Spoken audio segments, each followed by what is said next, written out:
Hello les lobeux, nous sommes sur le Nordic Ham Curl. Matt a déjà placé au préalable donc ses pieds derrière. On a les chevilles qui sont coincées par les deux coussins, les deux ronds de coussins arrière.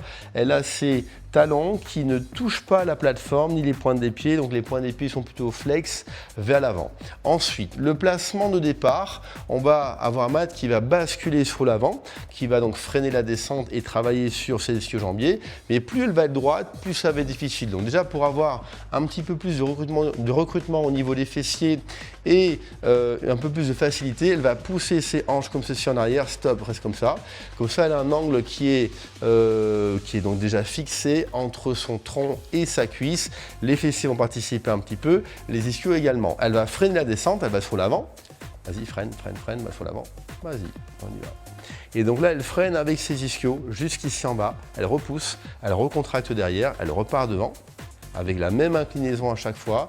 Donc l'angle du corps ne bouge pas. Là, vous voyez qu'elle le fait très très bien, il y a beaucoup de difficultés. Elle continue et donc lorsqu'elle le fait, quand elle est en position basse, elle a ses cuisses qui viennent toucher la plateforme avant de recontracter en arrière. Elle va montrer le mouvement. Si jamais on ne peut pas repousser et contracter, vas-y, refais, tu freines la descente.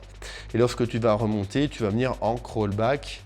Donc elle pousse les mains au sol, stop, et elle revient avec les mains en arrière. Voilà, elle revient en arrière, voilà, elle se remet dans la position. Elle se replace de nouveau, fesses en arrière, boum, comme ça, vas-y, repars. Donc ça, c'est l'option, on va dire, entre guillemets, facile pour le Nordic Ham Curl, le meilleur exo pour les ischio-jambiers.